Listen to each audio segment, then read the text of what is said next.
आपली शाळेला जाणारी मुलं आहेत ही नकळत कोणत्या संकटात आहेत किंवा मुली आहेत, विशेषतः मुलींच्या बाबतीत घ्यायची काळजी आहे. कारण मुली शाळेला ज्या वेळेला जातात त्यावेळेला त्यांना जो त्रास होतो, मुलांच्याकडून असेल, मोठ्या व्यक्तींकडून असेल, शाळेला जाताना बसनं जात असतील कंडक्टरकडून असेल किंवा अन्य व्यक्तींकडून असेल, तर जो त्रास होत असेल तर आपल्या मुलींचं म्हणणं ऐकून घ्या आणि त्यांना तुम्ही सपोर्ट करा. जर मुलींना अशा प्रकारे कोणी त्रास देत असेल तर त्या मुलींनी आपल्या पालकांना सांगावं. जर पालकांना सांगितलं तर आपली शाळा बंद होईल किंवा काय होईल असं तुम्ही अजिबात मनात संकोच बाळगू नका. कारण काल परवाचंच उदाहरण आहे की मुलींना बसमधून जाताना कंडक्टर त्रास देत होता म्हणून त्या मुलींनी घरी सांगितलं नाही, पण आम्ही पोलीस आमचे रस्त्यावरती आहेत त्यांना सांगितलं, पण त्यांची आम्ही मदत केली आणि त्यांची त्या त्रासातून सुटका झाली. जर तुम्हाला जर असा कोणताही त्रास होत असेल तर तुम्ही पोलिसांशी तात्काळ संपर्क करू शकता. तुम्ही कुठल्या संकटात असाल तर तुम्ही 112 या नंबरवरती डायल करून लगेच म्हणजे 5 मिनिटाच्या आत तुम्हाला पोलिसांची मदत मिळू शकते. जर म्हणजे मुलींनाच नाही तर पालकांना सुद्धा या गोष्टीची मदत मिळू शकते आणि तुम्ही पोलिसांच्या लगेच संपर्कात येऊ शकता. सध्या आपण बघतो म्हणजे मोबाईल, लॅपटॉप, कम्प्युटर यापासून कोणीच अज्ञान नाही आहे. सगळ्यांच्या हातात, लहान मुलांपासून वृद्धांपर्यंत सगळ्यांच्याकडे मोबाईल आहे.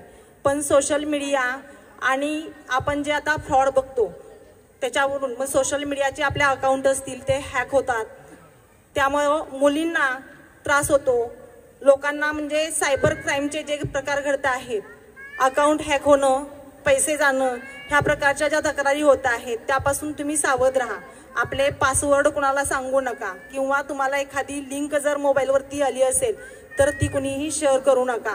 म्हणजे त्याच्यातून कोणतेही ॲप डाउनलोड करू नका किंवा तुम्हाला वर्क फ्रॉम होम सारखे जर ऑपॉर्च्युनिटी आली आणि तुम्हाला घरी बसून काम करायला मिळते आणि पगार मिळणार आहे असं जर कोणी सांगितलं तर त्याच्या मोहजाळात तुम्ही अडकू नका. कारण अशा प्रकारे प्रीपेड टास्क देऊन तुमच्याकडून सायबर क्राईम घडत आहेत आणि तुमचे अकाउंट खाली केले जात आहेत.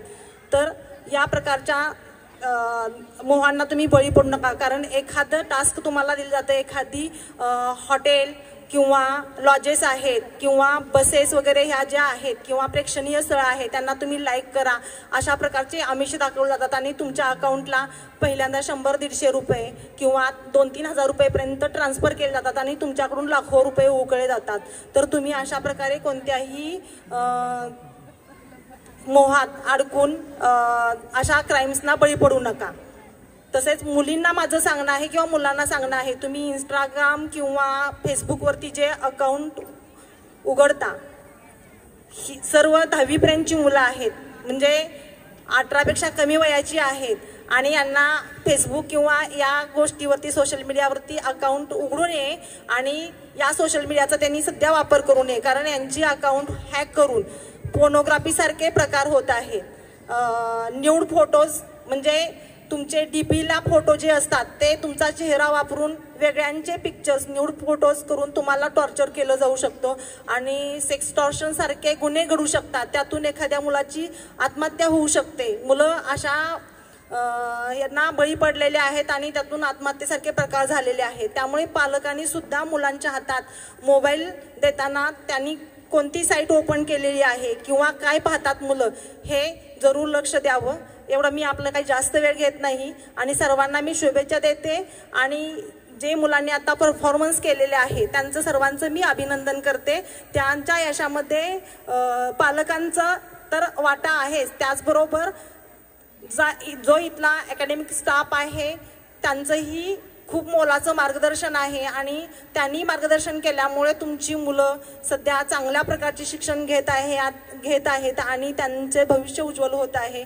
मी त्यांच्या पुढच्या वाटचालीस शुभेच्छा देते आणि मला इथे आज जे आमच्या निगडी पोलीस स्टेशनला आमच्या सरांना आणि मला इथे बोलवलं, त्याने आपल्याशी संवाद साधण्याचा एक मार्ग मोकळा करून दिलात.